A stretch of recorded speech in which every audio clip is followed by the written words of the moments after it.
Method എന്ന് പറയുന്നത് എല്ലാം ഒരു 5 മിനിറ്റിനുള്ളിൽ നമ്മളിത് ചെയ്ത് തീർക്കണം. പ്ലാന്റിനെ ഒരു ബേബിയെ കെയർ ചെയ്യുന്ന പോലെ തന്നെ നമ്മൾ ഈ ഒരു പ്ലാന്റിനെ വളർത്തണം. അപ്പം ഇതുപോലുള്ള ഫെലനോപ്സിസിൻ്റെ കിക്കീസ് നമുക്ക് പോട്ട് ചെയ്ത് എങ്ങനെ വലിയ പ്ലാന്റായിട്ട് വളർത്തിയെടുക്കാം എന്നാണ് കാണിക്കാൻ പോകുന്നത്. ഞാൻ നിങ്ങളുടെ സ്വന്തം അശ്മി സുൽത്താന. എൻ്റെ വീഡിയോ നിങ്ങൾ ആദ്യമായിട്ടാണ് കാണുന്നതെന്നുണ്ടെങ്കിൽ സബ്സ്ക്രൈബ് ചെയ്യാനും ലൈക്ക് ചെയ്യാനും ഷെയർ ചെയ്യാനും മടി വിചാരിക്കരുത്. അപ്പോൾ നമുക്ക് എങ്ങനെ ഈ ഒരു ഫെലനോപ്സിസിൻ്റെ കിക്കീസ് പോട്ട് ചെയ്തെടുക്കാൻ നോക്കാം. ഇതുപോലെ പോട്ട് ചെയ്യുന്നതിനൊരു 2-3 മെത്തേഡുണ്ട്. നമുക്ക് പോട്ടിൽ പോട്ട് ചെയ്യാം, അതല്ലെങ്കിൽ വുഡിൽ സെറ്റ് ചെയ്ത് പോട്ട് ചെയ്യാം. അപ്പം ആ ഒരു 2 മെത്തേഡ് ഞാൻ കാണിക്കുന്നുണ്ട് ഈ ഒരു വീഡിയോയിൽ. അപ്പോൾ വീഡിയോ സ്കിപ്പ് ചെയ്ത് ഫുള്ളായിട്ട് വാച്ച് ചെയ്യാം.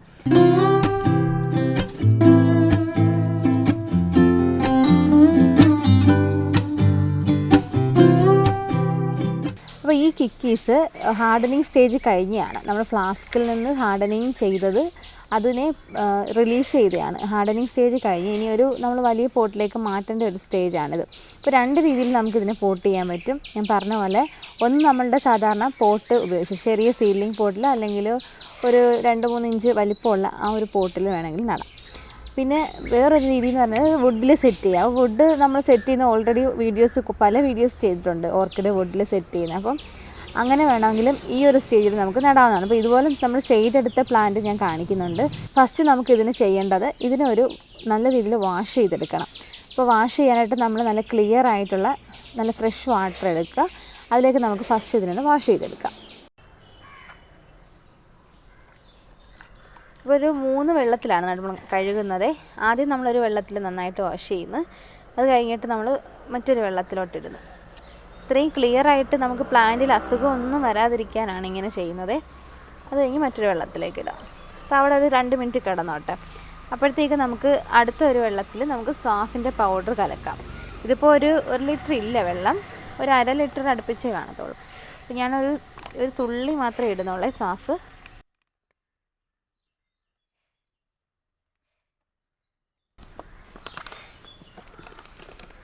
ഇനി നന്നായിട്ട് ഇതൊന്ന് മിക്സ് ചെയ്തെടുക്കാം.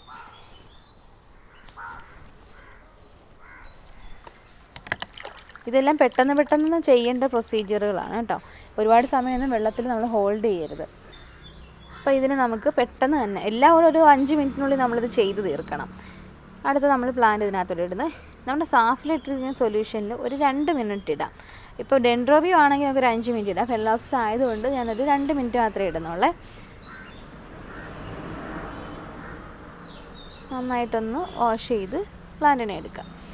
ഇനി നമുക്കിതിനെ ഒന്ന് തോരാനായിട്ട് വെക്കാം. വേണമെങ്കിൽ ഒരു ന്യൂസ് പേപ്പറിലിടാം, അതല്ലെങ്കിൽ ഇത് ജസ്റ്റ് ഒന്ന് ഒരു പോട്ടിലോ ട്രെയിലോ മറ്റോ ഒന്ന് മാറ്റി വെച്ചാൽ മതി. അപ്പോൾ എവിടെ നമ്മൾ വെച്ചാലും വളരെ ക്ലീൻ ആയിട്ടുള്ളൊരു സ്ഥലത്തായിരിക്കണം വെക്കേണ്ടത്. മെയിനായിട്ട് നമ്മൾ ശ്രദ്ധിക്കേണ്ടത് വളരെ ചെറിയ കിക്കീസിനെ നമ്മൾ പോട്ട് ചെയ്യുമ്പോൾ അത് വളരെ സെൻസിറ്റീവായിട്ടുള്ള പ്ലാന്റാണ് നമ്മുടെ ഫെലനോപ്സിസ്. അപ്പോൾ അതിനെ പോട്ട് ചെയ്യുമ്പോൾ നമ്മളൊരു ബേബി പ്ലാന്റിനെ ഒരു ബേബിയെ കെയർ ചെയ്യുന്ന പോലെ തന്നെ നമ്മൾ ഈ ഒരു പ്ലാന്റിനെ വളർത്തണം. അപ്പം ഇത് പോട്ട് ചെയ്യാൻ ഉപയോഗിക്കുന്ന എല്ലാ സാധനങ്ങളും നല്ല രീതിയിലൊരു സ്റ്റെറിലൈസ് ചെയ്ത സാധനം തന്നെ ആയിരിക്കണം.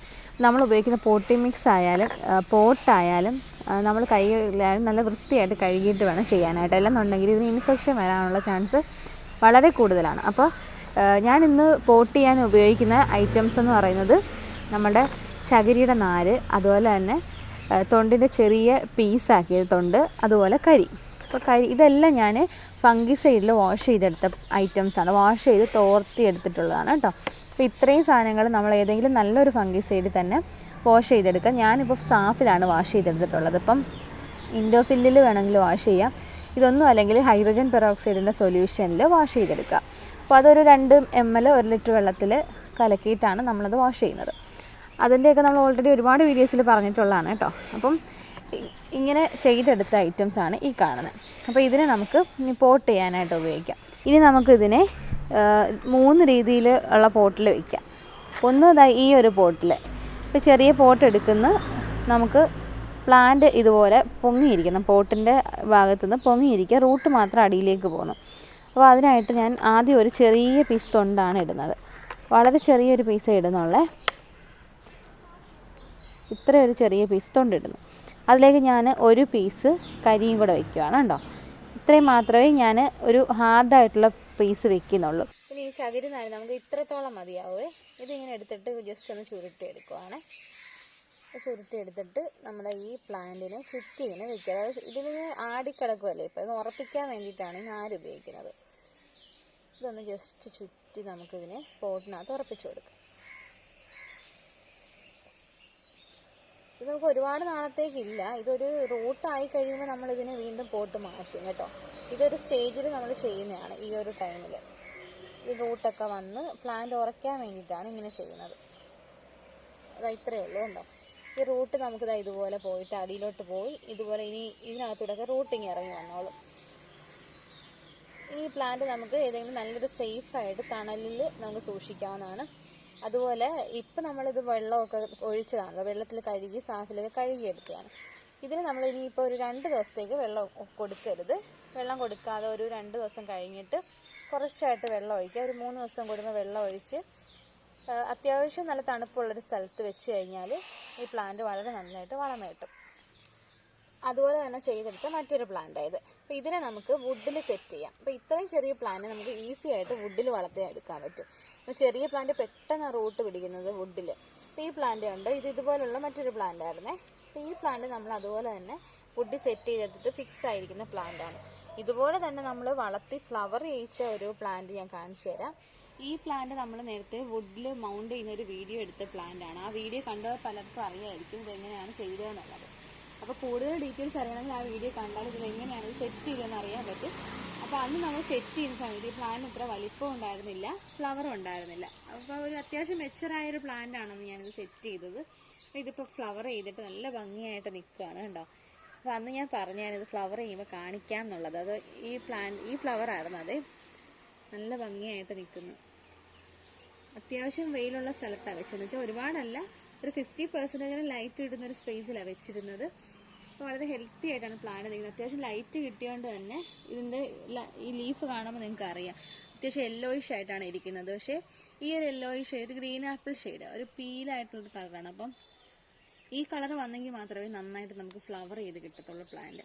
ഇതിൽ സെറ്റ് ചെയ്താൽ വളരെ മനോഹരമായിട്ട് ഫലനോപ്സിസും ഡെൻഡ്രോബിയവും ടൊളമിയ എല്ലാ വെറൈറ്റികളും നമുക്ക് നല്ല രീതിയിൽ ഫ്ലവർ ചെയ്യാനും വളരാനും ഈ ഒരു വുഡ് മൗണ്ടിങ് നല്ലൊരു ഓപ്ഷനാണ്. അപ്പോൾ ഇത് നമുക്ക് ഫസ്റ്റ് ഒന്ന് ഇങ്ങനെ വെച്ച് കൊടുക്കാം. അപ്പോൾ ലീഫ് കുറച്ചിങ്ങനെ പുറത്തോട്ട് നിൽക്കുന്ന രീതിയിലാണ് വെക്കുന്നത്. വെച്ചിട്ട് നമ്മൾ കുറച്ച് ചകിരി അതല്ലെങ്കിൽ സ്പാഗ്നം മോസ് എടുക്കാം. അപ്പോൾ ഞാനിപ്പോൾ ചകിരിയാണ് ഉപയോഗിക്കുന്നത്. ആവശ്യത്തിന് എടുക്കാതെ ഇതുപോലെ വെക്കുന്നു. ഇനി ഞാൻ അവിടേക്ക് ഒരു കരിയുടെ പീസും കൂടെ വെക്കുന്നുണ്ട്. കാരണം ഈ കരി എപ്പോഴും നമ്മുടെ പ്ലാന്റിനെ ഒന്ന് സേഫ് ആക്കാൻ വളരെ നല്ലതാണ്. കാരണം പ്രത്യേകിച്ച് ഈ ഫംഗൽ ഇൻഫെക്ഷൻസ് ഒക്കെ വരാതിരിക്കാൻ കരി വളരെ ഹെൽപ്ഫുള്ളാണ്. അപ്പോൾ അതുകൊണ്ട് ഞാൻ എപ്പോൾ പോട്ട് ചെയ്താലും ഇങ്ങനൊരു കരിയുടെ പീസ് സാധാരണ വെക്കാറുണ്ട്. അതും തൊണ്ടിൻ്റെ കുറച്ച് തൊണ്ടല്ല ചകിരി നാരൂടെ കുറച്ചുകൂടെ വെച്ച് അതിനെ ഒന്ന് ഫിക്സ് ചെയ്തെടുക്കും. എന്നിട്ട് നമ്മൾ നന്നായി ടൈറ്റ് ചെയ്ത് കെട്ടിക്കൊടുക്കുന്നു. ഈ ടൈറ്റ് ചെയ്തതിന് നമുക്ക് ഈ ബ്രെഡ് ടാഗ് ഉപയോഗിച്ചിട്ട് വേണം കെട്ടാനായി. ഇതൊന്ന് ടൈറ്റ് ചെയ്ത് കൊടുക്കാം.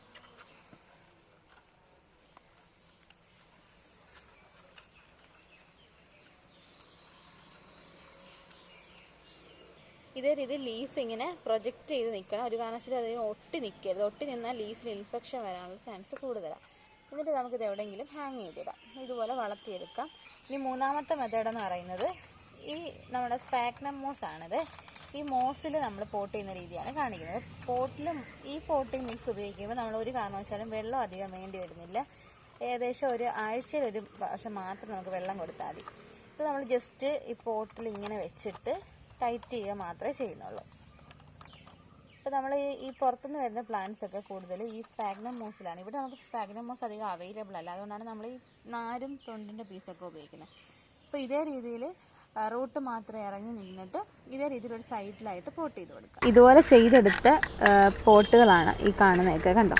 ഇതുപോലെ നമ്മൾ ഓരോ ചെറിയ കിക്കീസിനെയും ഇതേ രീതിയിലാണ് പോട്ട് ചെയ്തെടുത്തത്. അപ്പം ഈ ഒരു പ്ലാന്റ് ചെറുതായതുകൊണ്ടാണ് ഞാൻ ഇതുപോലത്തെ ചെറിയ സീഡ്ലിംഗ് പോട്ടിൽ വെച്ചേക്കുന്നത്.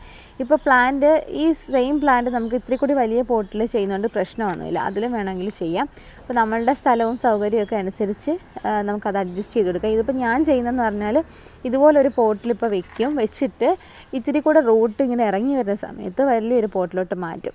അതല്ലെങ്കിൽ വുഡിലോട്ട് സെറ്റ് ചെയ്ത് മാറ്റുകയാണ് ചെയ്യുന്നത്. അപ്പോൾ ഇതേ രീതിയിൽ നമുക്ക് ഈസി ആയിട്ട് വളർത്തിയെടുക്കാൻ പറ്റും.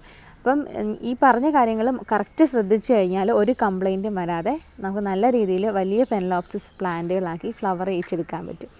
അപ്പോൾ വീഡിയോ എല്ലാവർക്കും യൂസ്ഫുൾ ആയെന്നും ഇഷ്ടമായെന്നും കരുതുന്നു. വീഡിയോ ഇഷ്ടമായിട്ടുണ്ടെങ്കിൽ ലൈക്ക് ചെയ്യാനും ഷെയർ ചെയ്യാനും സബ്സ്ക്രൈബ് ചെയ്യാനും മടി വിചാരിക്കരുത്. അപ്പോൾ ഇനി അടുത്തൊരു വീഡിയോയിൽ കാണാം. ബൈ.